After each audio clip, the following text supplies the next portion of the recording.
अमावस्या की काली रात के अंधेरे में काली पहाड़ी के जंगलों में एक इमली के पेड़ के नीचे कुछ चुड़ैलें और भूत साधना के लिए इकट्ठा हुए थे। चुड़ैलों को अपनी शक्ति बढ़ाने के लिए यह साधना हर अमावस्या को करनी ही पड़ती थी और 4 बजे के पहले उन्हें वापस जाना पड़ता था। यह साधना बहुत गुप्त होती थी। ओम बटुक नमः। अंधकार के अधिपति हमें दर्शन दो। जहाँ छुपे हो वहाँ से बाहर आओ। हे अदृश्य शक्तियों के स्वामी, मेरे चामुंडा अंधकार के राजा, प्रकट हो। आओ आओ, हमें दर्शन दो। उन्हीं चुड़ैलों और भूतों में से एक चुड़ैल अपने बच्चे के साथ वहाँ आई हुई थी।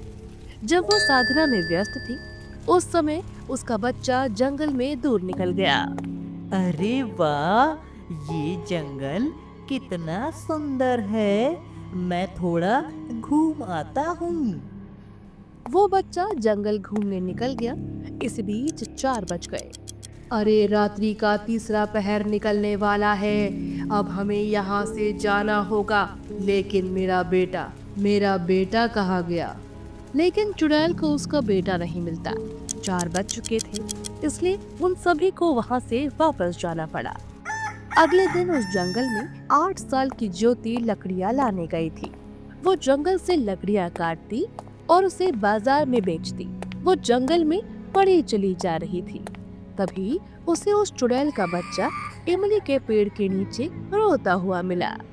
माँ माँ माँ, तुम कहाँ चली गई हो माँ? मुझे छोड़कर कहाँ चली गई हो माँ?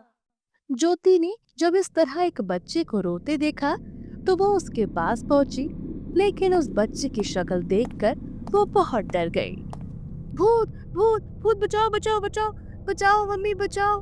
भूत भूत भूत, बचाओ। उसकी बातों को सुनकर चुड़ैल का बच्चा भी उनकी बातों को दोहराने लगा। भूत भूत भूत, बचाओ। भूत भूत, बचाओ बचाओ। मम्मी मम्मी, आप कहाँ हो? अरे पागल, भूत तो तुम हो, मैं भूत नहीं हूँ। मैं भूत नहीं हूँ, मैं भूत नहीं हूँ, तुम भूत हो। पर तुम्हारा चेहरा तो।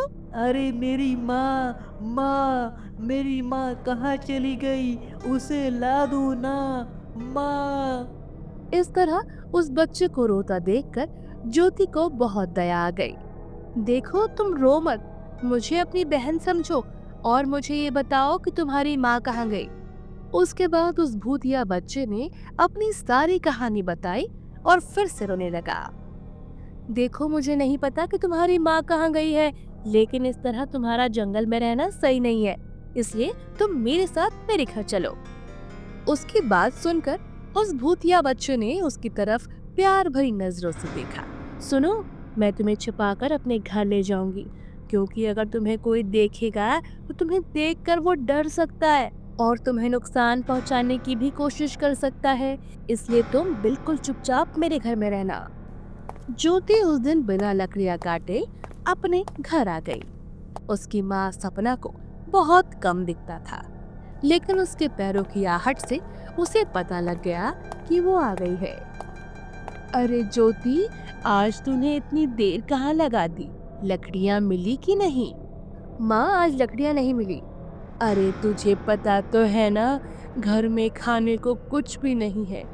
लकड़ियाँ बेचकर ही तो चूल्हा जल पाता है। ज्योति ने अपनी माँ की बात का कोई जवाब नहीं दिया और उसने उस बच्चे को अपने घर में छिपा दिया। उसने ये बात अपनी माँ तक को भी नहीं बताई। उस रात जब ज्योति सो रही थी तो उसे फिर से उस बच्चे की रोने की आवाज सुनाई दी। तो उसने देखा वो भूतिया बच्चा जमीन पर लौट रहा है और रोशनी रोशनी चिल्ला रहा है। रोशनी, रोशनी, खाना, खाना, भूख, रोशनी, रोशनी, भूख, भूख। अरे क्या हो गया तुम्हें? क्यों चिल्ला रहे हो और इस तरह क्यों कर रहे हो? कहीं तुम्हारी आवाज से मेरी माँ की नींद ना खुल जाए। क्या हुआ? तुम जमीन पर क्यों लौट रहे हो? रोशनी, रोशनी, रोशनी, खाना, खाना दो। रोशनी? क्या मतलब रोशनी? खाना, खाना, रोशनी, खाना, दो ना, खाना दो ना। अच्छा अच्छा अच्छा अच्छा, तुम्हें भूख लगी है? मैं भी कितनी बुद्धू हूँ, तुम्हें यहाँ ले आई लेकिन खाने को तो पूछा ही नहीं। लेकिन घर में खाने को तो कुछ भी नहीं है। आज तो हम लोगों ने कुछ भी नहीं खाया। अब मैं इसे क्या खिलाऊं? रोशनी, रोशनी, उजाला, उजाला। ज्योति को अब भी समझ नहीं आ रहा था कि वो रोशनी रोशनी क्यों चिल्ला रहा है। फिर उसके मन में क्या आया कि वह उसे लेकर घर की छत पर चली गई। आसमान में चांद निकला हुआ था। जैसे ही उस बच्चे ने चांद की ओर देखा, उसे अपने दोनों हाथ चांद की ओर उठा लिए। रोशनी मिल रही, रोशनी, रोशनी, रोशनी मिल रही। हो रहा उजाला, उजाला हो रहा, हो गया उजाला। उसके बाद ज्योति ने देखा कि वो बच्चा बिल्कुल शांत हो गया। अरे तुम रोशनी खाते हो, रोटी सब्जी नहीं खाते? रोटी सब्जी नहीं, रोशनी, रोशनी। उसके बाद उस बच्चे ने ज्योति की ओर मुस्कुराकर देखा और कहा, तुमने खाना नहीं खाया, तुम्हारी माँ ने नहीं खाना खाया, तुम भूखे हो। अरे छोड़ो ना, हमारा तो ये लगा ही रहता है। नहीं, खाओ, खाओ, तुम भी खाओ, माँ को भी खिलाओ। उसके बाद उस बच्चे ने जादू से खाने पीने की तरह तरह के पकवान लाए। उसे देखकर ज्योति आश्चर्यचकित रह गई। अरे इतना सारा स्वादिष्ट खाना तुम कहाँ से ले आए? जादू से। चलो, चलो अब खा लो, और माँ को भी दो। उसके बाद ज्योति ने भरपेट खाना खाया और माँ को भी खिलाया। उसके बाद वो भूतिया बच्चा ज्योति की कई तरह से मदद करने लगा। कभी वो खाने की चीजें ले आता, तो कभी महंगी सागौन शीशम की लकड़ियां ले आता, जिसे बेचकर ज्योति को खूब सारे पैसे मिल जाते। धीरे धीरे ज्योति के घर की स्थिति सुधरने लगी, लेकिन उसके पड़ोसी घस्सू और उसकी पत्नी रेखा को ज्योति की तरक्की से जलन होने लगी।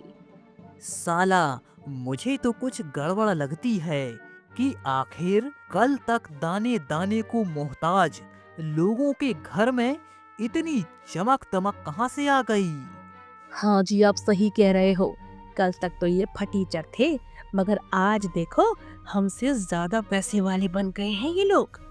उसके बाद घस्सू और रेखा ज्योति पर नजर रखने लगे।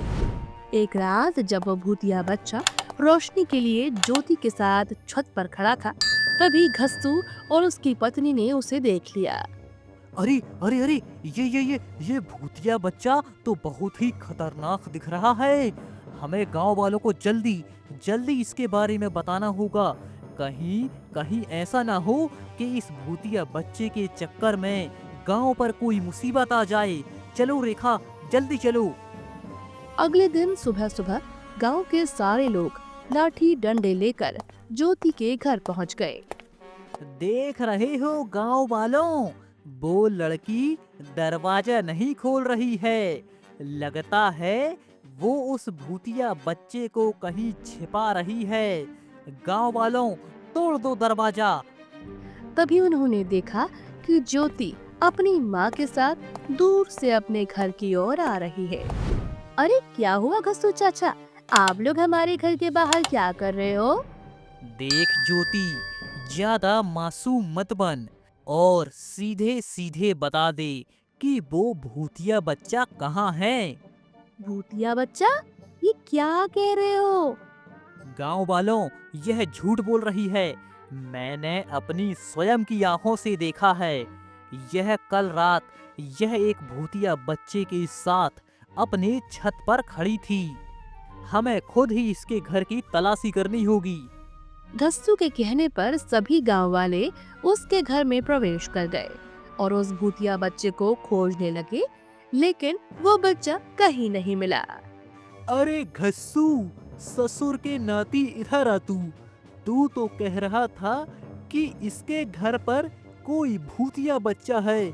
कहाँ है वो, बता। हमें तो नहीं दिख रहा। खामखा तूने पूरे गांव वालों का समय बर्बाद कर दिया। लेकिन हमने तो अपनी आंखों से।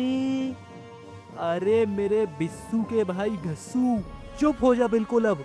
तभी सभी लोग वहां से चले गए। उसी रात जब ज्योति सो रही थी तो उसे किसी ने जगाया। बहन, बहन जागो ना, जागो, जागो। ज्योति की आंख जब खुली तो उसके सामने वही भूतिया बच्चा खड़ा था, लेकिन इस बार वो अकेला नहीं, उसकी माँ भी थी। अरे तुम्हें तो गांव वालों से बचाने के लिए जंगल में छोड़ आई थी ना। अच्छा हुआ तुम अपने जादू से पहले ही देख लिया कि कल गांव वाले मेरे घर आकर तुम्हें ढूंढने वाले हैं। लेकिन तुम वापस क्यों आए? अगर गांव वालों ने तुम्हें देख लिया ना तो वो तुम्हें पकड़ लेंगे। मुझे कुछ नहीं होगा दीदी, मेरी माँ है ना, वो मुझे कुछ नहीं होने देगी। ज्योति, तुमने मेरे बच्चे को अपना भाई बनाया, उसे इतने दिनों तक अपने पास रखा, उसका ध्यान रखा, उसके लिए मैं तुम्हारी शुक्रगुजार हूँ। हम इंसानों से दूर रहते हैं क्योंकि उनमें छल कपट भरा होता है, लेकिन तुमने इनसे परे होकर मेरे बेटे को प्यार दिया। जब मेरे बेटे ने तुम्हारे बारे में बताया तो मुझे यकीन नहीं हुआ, लेकिन तुमने मिलकर सच कहूँ तो पहली बार इंसानों से प्यार करने का मन करने लगा। चुड़ैल मौसी, सब एक समान नहीं होते। अगर सारे एक जैसे हो गए तो फिर ये दुनिया रहने की जगह नहीं रह जाएगी। उसके बाद वो चुड़ैल और भूत चले जाते हैं और जाते जाते ज्योति और उसकी माँ के लिए सोने से भरा एक बॉक्स छोड़ जाते हैं।